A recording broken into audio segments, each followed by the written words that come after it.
on fête cette date avec de la joie, avec un sentiment du devoir accompli. Dans chaque famille, nous avons soit un moudjahid, soit un shahid. C'est tout le peuple algérien qui a contribué à la libération de l'Algérie. Cette indépendance, on l'a arrachée au prix du sang.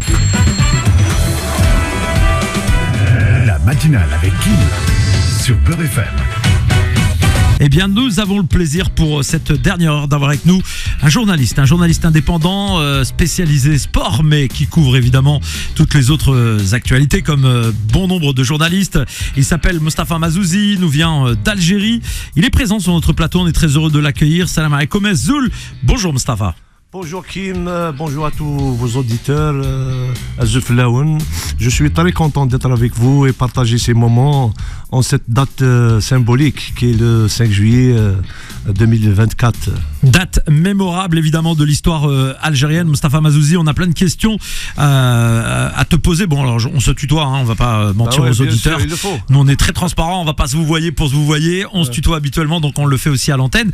Mostafa Mazzouzi, on va évidemment essayer de préciser, d'expliquer à celles et ceux qui nous écoutent, parce qu'il y a des auditeurs qui ne connaissent pas l'histoire donc algérienne et notamment cette date mémorable du 5 juillet qui est finalement la fête de l'indépendance et de la jeunesse. Elle est jumelée à la fête de la jeunesse. Ça a été une volonté qui est arrivée au fur et à mesure parce que justement cette jeunesse était omniprésente à l'époque sur le front durant cette guerre de libération, qui a vu des femmes et des hommes se mobiliser. Tout à l'heure on évoquait aussi la mémoire de certains étrangers qui ont contribué à la libération algérienne, nos voisins tunisiens, libyens, égyptiens, marocains, des gens qui sont mobilisés pour la cause algérienne, mais aussi d'autres étrangers d'Europe et du monde qui soutenaient. Hein. Même des Français. Oui, voilà, on a parlé de Frantz Fanon, d'Odin, etc. Les gens les plus connus, bien entendu, mais il y en a beaucoup d'autres.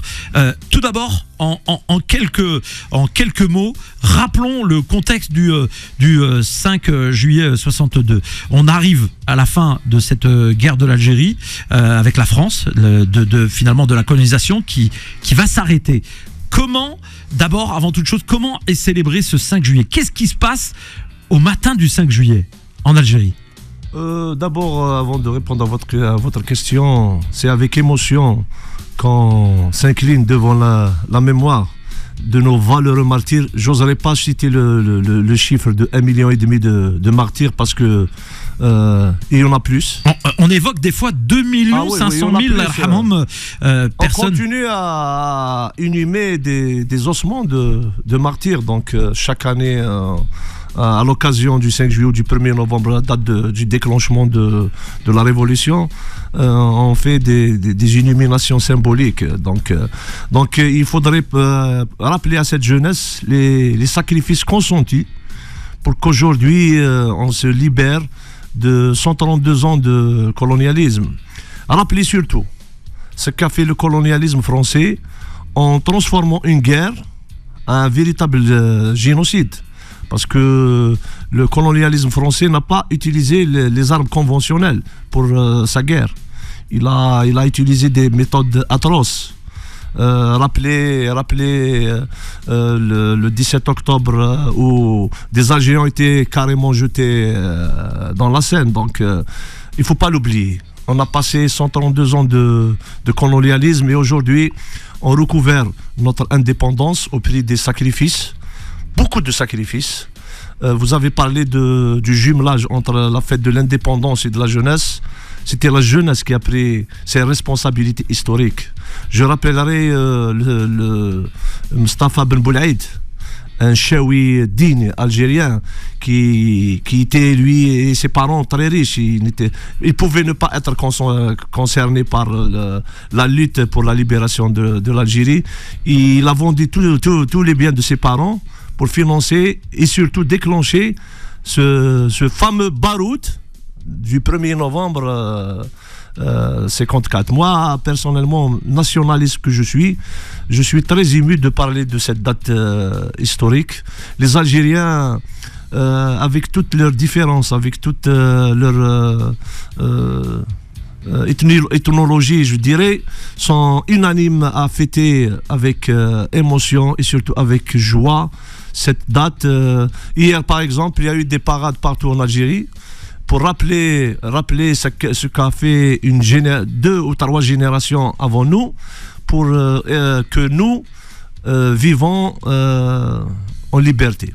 C'est important évidemment de rappeler ces moments autour du 5 juillet. On va y revenir dans un instant évidemment. On va parler aussi de la place de la femme dans cette guerre de libération et dans cette indépendance, parce que elle a joué un rôle primordial, et il est toujours de bon ton de rappeler que parce que bizarrement, certains fantasmes sur le rôle de la femme en Algérie n'imaginent même pas à quel point elles ont été très très très précieuses et essentielles dans les rouages du système qui ont permis d'obtenir cette indépendance. Vous, Mustapha, nous allons continuer donc à évoquer ce 5 juillet, fête donc nationale de l'indépendance et de la jeunesse.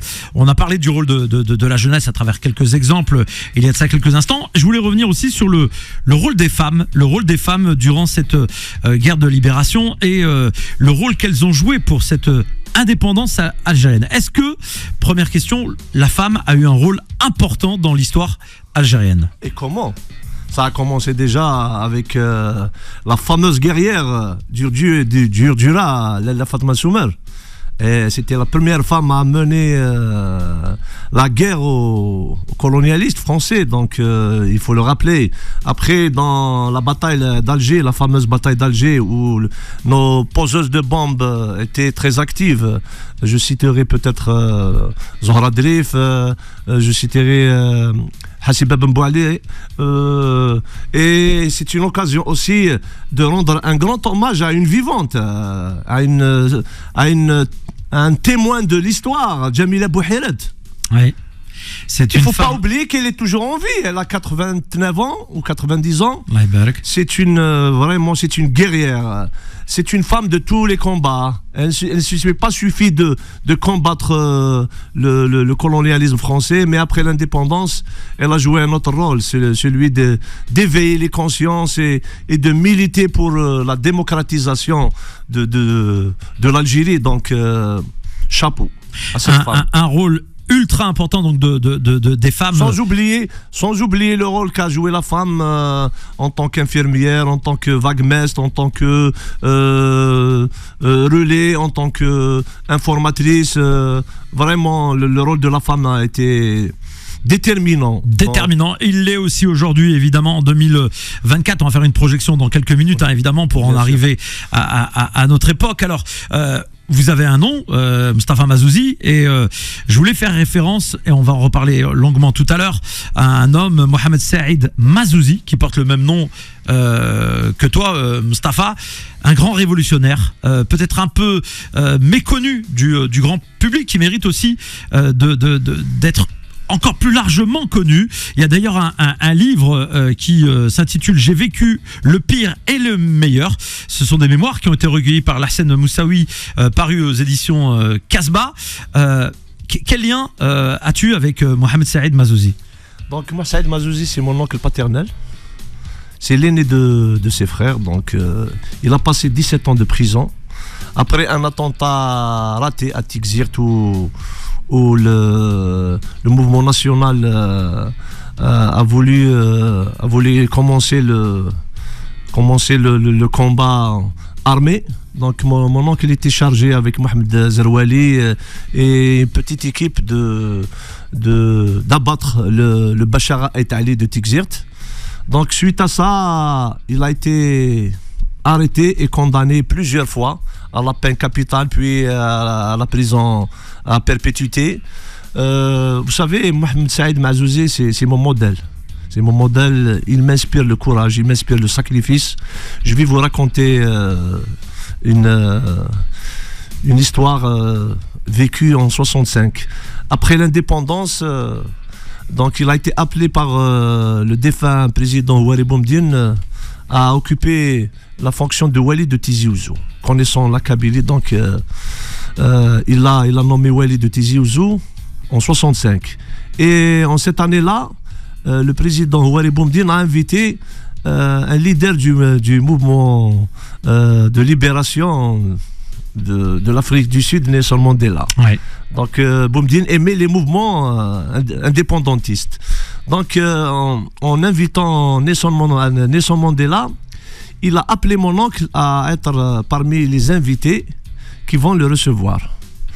Donc à la présentation avec le traducteur, il arrive chez mon oncle, le président lui dit voilà, c'est moi, Mohamed Saïd Mazouzi, c'est notre plus ancien détenu de la Révolution. Il a passé 17 ans dans les geôles françaises. Donc qu'est-ce qu'il répond Nelson Mandela?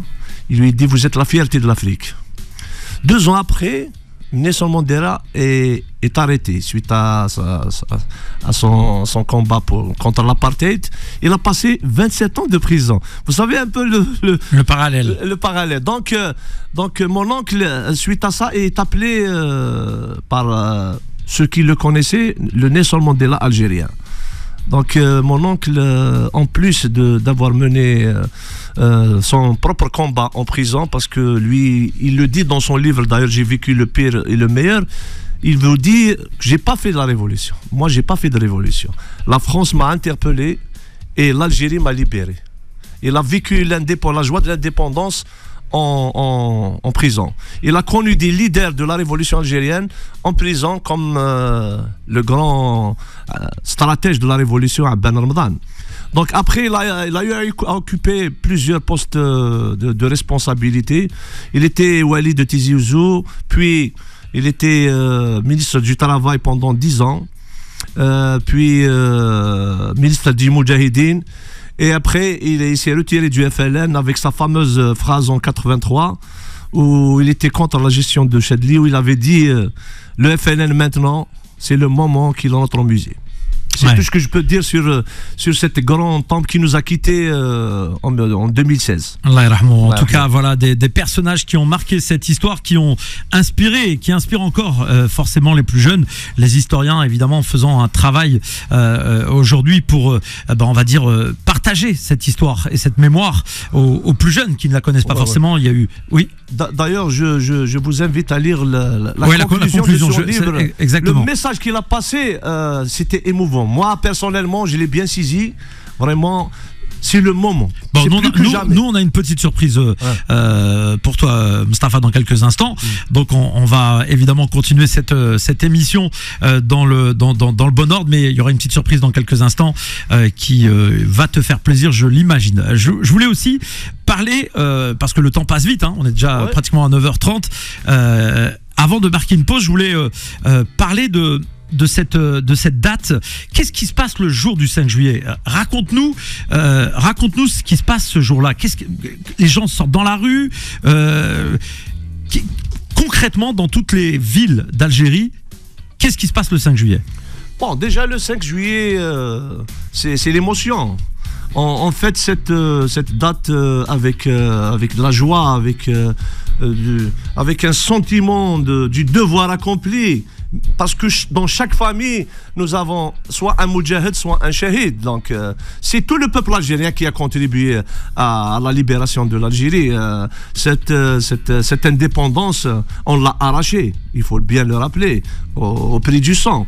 Donc, c'est vrai que surtout dans les zones appelées les zones d'ombre, l'Algérie profonde, vous savez, ces dates-là ne passent pas inaperçues. Hein. Les gens se rappellent leur shahid, ils vont au cimetière des martyrs pour déposer des gerbes de fleurs. Puis la télévision algérienne qui diffuse des films sur la révolution, donc c'est tout le monde qui voit, qui regarde ces fameux films comme la bataille d'Alger. Qui elle-même a inspiré un certain président américain pour comprendre ce qui se passait en Irak et essayer de trouver des solutions lorsqu'ils étaient en conflit là-bas. Donc ce film-là, vraiment, c'est un bijou. Donc il reflète la réalité de cette bataille menée par la zone autonome d'Alger, d'autant plus qu'un acteur était un double acteur de cinéma et acteur de la révolution. Je parle de feu Yassou Saadi. Donc, c'était dans l'émotion et la joie. Nous, à Tizi Ouzou, par exemple, hier, il y a eu une parade. Il y a eu une parade où les femmes ont marché avec le haïk. Le haïk, classique, traditionnel blanc. Ouais. Il y a eu même des voitures de collection qui ont été louées pour participer à cette parade, comme la fameuse 403, la fameuse traction de Citroën. Donc, il y a eu un dépôt de gerbes de fleurs sur les martyrs de la Wilaya Terroir et tous les martyrs d'Algérie. Donc, sincèrement, moi, si j'étais là-bas, j'aurais participé, par exemple, à la salve d'honneur qui est organisée chaque année à la veille du 5 juillet. Donc, à minuit, on tire des salves d'honneur en la mémoire de nos valeureux martyrs. Donc, émotionnellement, cette date constitue la fierté des Algériens. Et en ce 5 juillet, nous parlons évidemment de cette fête nationale de l'indépendance et de la jeunesse en Algérie, avec sur notre plateau Mustapha Mazzouzi, journaliste indépendant spécialisé sport, mais en vérité, voilà, comme tout bon journaliste, ce sont des enquêteurs sur tous les terrains. Mesdames et messieurs, Mustapha Mazzouzi, tout va bien, hein? Très bien, je suis à l'aise. Rapproche-toi du micro, Mustapha, vraiment. Et nous avons, pour l'occasion, Fodel Belhamri qui a préparé un petit papier. On voulait rendre hommage justement à Mohamed Saïd Mazzouzi en racontant son histoire, et c'est ce que va nous faire maintenant Fodel Belhamri. Et l'Algérie célèbre aujourd'hui le 62e anniversaire de son indépendance. C'est une journée de mémoire et de reconnaissance, un moment pour se souvenir de ceux qui ont sacrifié leur vie pour la liberté du pays. Parmi ces figures héroïques, nous rendons ce matin hommage à Mohamed Saïd Mazzouzi, un militant infatigable de la cause algérienne et ancien ministre du Travail qui nous a quittés à l'âge de 92 ans. Mohamed Saïd Mazzouzi, dès son jeune âge, s'est engagé au sein du Parti du peuple algérien dans la région de la Kabylie-Maritime à Tizirt. Il a fait partie du noyau ayant préparé l'insurrection du 8 mai 1945. Cette date, marquée par la répression cinglante, reste gravée dans nos mémoires comme un tournant dans la lutte pour l'indépendance algérienne. Fervent militant et très actif sur le terrain, il a été arrêté en 1945 et condamné à perpétuité par le régime colonial. Il a été emprisonné jusqu'à l'indépendance de l'Algérie en 1962. À l'indépendance, Mohamed Saïd Mazzouzi fut nommé wali de Tizi Ouzou. Il s'est distingué par son dévouement et son engagement pour le développement de la région. En 1968, le défunt président Wali Boumedienne lui confia le portefeuille du ministère du Travail, puis celui des Moudjahidines. Son parcours est une illustration vivante de l'engagement et du sacrifice au service de la nation algérienne. En 1988, Mohamed Saïd Mazzouzi décide de se retirer de la vie politique, mais il laisse derrière lui un précieux témoignage de son parcours à travers ses mémoires intitulées « J'ai vécu le pire et le meilleur » publié en 2015. Ces écrits retracent son parcours en tant que militant de la cause nationale et les responsabilités qu'il a occupées après l'indépendance. Aujourd'hui, en ce jour de commémoration, nous nous souvenons de Mohamed Saïd Mazzouzi et de tous ceux qui ont lutté pour l'indépendance de l'Algérie.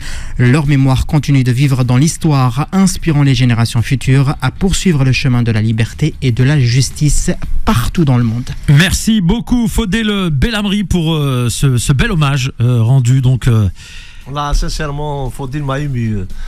Sincèrement, quand il lisait cet hommage, je me rappelais des souvenirs de son personnage. Il aimait l'Algérie.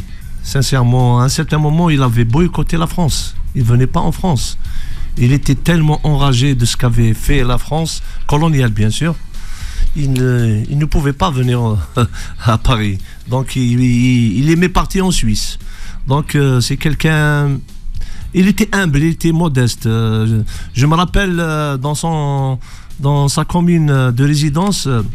il était ministre, il prenait son couffin, il faisait les marchés le plus normalement du monde. Il n'avait pas cette folie des grandeurs comme maintenant un ministre, vous ne pouvez pas l'approcher. Lui, il était tellement populaire que n'importe qui venait chez lui pour lui demander d'intervenir sur tous les cas sociaux. Vraiment, il a marqué son passage. Il n'était pas seul, c'est des milliers de Mohamed Saïd Mazzouzi, c'est des millions d'aller la pointe qu'a l'Algérie. C'est pour ça que maintenant c'est à moi de la génération post-indépendante de faire de lancer un message d'espoir, parce que plus que jamais les Algériens doivent s'unir, plus que jamais on doit réellement aller vers le vivre ensemble et s'accepter les uns et les autres, parce que les enjeux sont majeurs. Voyez ce qui se passe en France, par exemple, avec la montée qui fait peur du Rassemblement national. Donc, nous, en Algérie, on doit maintenant prendre notre destin par nos mains et aller vers la grande bataille du développement. Et je suis sûr que les Algériens qui ont cette particularité d'aimer leur pays, je pense qu'on peut réussir beaucoup de choses, et surtout à la hauteur des défis. Justement, je rappelle qu'il y a ce livre de Mohamed Saïd Mazouzi, J'ai vécu le pire et le meilleur. Ce sont ses mémoires recueillies donc par Lassane Moussaoui, paru aux éditions Casbah, pour celles et ceux qui aimeraient lire le livre. Je voudrais juste lire au dos de ce livre, il y a quelques phrases, je vais en lire une en particulièrement. La dernière mission de ma génération est de dire aux jeunes d'aujourd'hui ce que nous avons vécu simplement. Il ne s'agit pas tant de nos petites histoires individuelles, somme toute sans importance, mais de ce que le peuple a subi, de ce qu'il a sacrifié, enduré pour que l'Algérie continue à exister. La suite, c'est à eux de le faire. C'est à eux d'écrire cette page, une nouvelle page. À chaque génération, sa révolution ou son œuvre, ses défis à relever.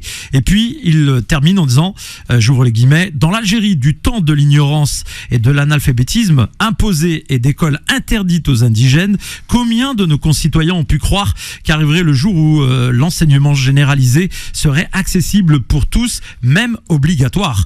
Qui ou combien pouvaient espérer au temps de l'Algérie des Gourbis qu'un jour les Algériens indépendants habiteraient des villas et des immeubles modernes? Cet homme, on le disait, Mohamed Saïd Mazouzi, comme beaucoup d'autres qui ont œuvré, on va dire, et participé à cette lutte et à cette guerre pour l'indépendance, nous sommes tellement beaucoup plus modestes que nous-mêmes, qui avons parfois des attitudes arrogantes, ayant l'impression qu'on a révolutionné ce pays. Mais comment peut-on se comparer à ces gens qui, eux, l'ont payé au prix fort? Je vais vous raconter une chose que j'ai vécue chez lui à El Bière. Moi, j'étais étudiant à l'ITEM, donc chaque soir je sortais. Lui, il était un retraité, donc à chaque fois que j'arrive à la maison, je le vois en train de suivre les informations sur TF1 ou sur France 2. Donc ce jour-là, j'arrive, c'était en 92, à la création du Haut Comité d'État. Donc j'arrive à la maison, point de mon oncle. J'interpelle ma cousine Amel, que je salue, et elle est à Londres, elle vit à Londres. Amel, où est ton papa? Depuis ce matin qu'il est au ministère de la Défense. Il y a une voiture du ministère qui est venue le chercher. Donc on était curieux de savoir qu'est-ce qui se passait. L'Algérie était au bord de l'effondrement. Donc il rentre à 1h du matin. On l'attendait tous.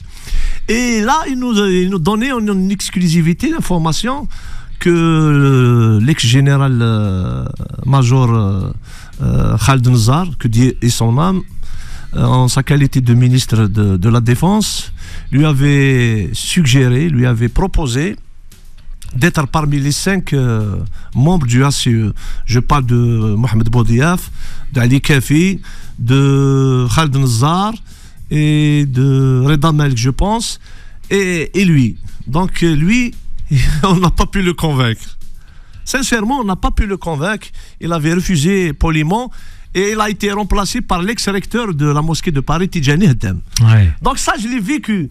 Il avait joué un rôle sans être public. Il avait joué un rôle où il est parti discuter avec Ali Belhadj et Abbassi Madani. Pour l'Algérie, il l'a fait. En 88, après les événements, il avait été signataire avec des personnalités nationales pour appeler au calme, pour qu'il n'y ait plus de tueries. Donc c'est quelqu'un qui a toujours accompli ses devoirs patriotiques. Il est mort satisfait. satisfait parce que il a compris que le jour du changement va arriver. Dieu merci que l'Algérie est sur la bonne voie, je dirais. L'Algérie nouvelle, c'est à nous, le peuple algérien, d'être unis, comme on l'a été durant le Hirak, d'ailleurs appelé Hirak Moubarak, de tirer les enseignements et d'écarter tout ce qui est négatif, comme le régionalisme, le discours de la haine. Nous sommes tous des Algériens, avec nos différences. On peut vivre ensemble, on peut s'accepter les uns et les autres et construisons l'Algérie. Merci beaucoup Mustapha Mazzouzi d'être venu ce matin. On arrive au terme de cette émission. Je suis porteur d'une initiative, avant de terminer. Moi, je veux participer dans le débat politique, dans le débat citoyen. D'ailleurs, je suis initiateur d'un projet qui s'appelle Caravane pour une Algérie unie et indivisible. L'objectif de cette caravane, c'est de sillonner des villes, des villages pour développer un débat d'idées, loin de tout extrémisme, loin de tout régionalisme, et dire qu'il est temps que nous, les citoyens algériens, construisons notre Algérie dont nous rêvons. Eh ben, c'est très positif et on est très heureux de t'avoir reçu parmi nous ce matin, Mustapha Mazzouzi. On te remercie d'être passé. C'est toujours avec un plaisir que je viens vous voir. Et on parlera foot la prochaine fois, évidemment, et sport à d'autres occasions. Merci Faudel Belhamri pour cette matinale. Merci à toi Kim, merci à Tchous, merci à toutes et à tous. Merci Tchous. Bon week-end. Merci infiniment parce que aujourd'hui la matinale était très constructive et j'ai un petit clin d'œil à mon grand-père qui a appelé maman Algérie pour honorer l'indépendance en 1962. Voilà, merci et je rappelle infiniment. que Tchous est d'origine aussi chilienne et arménienne. Exactement, donc voilà, c'est magnifique. Merci beaucoup à vous.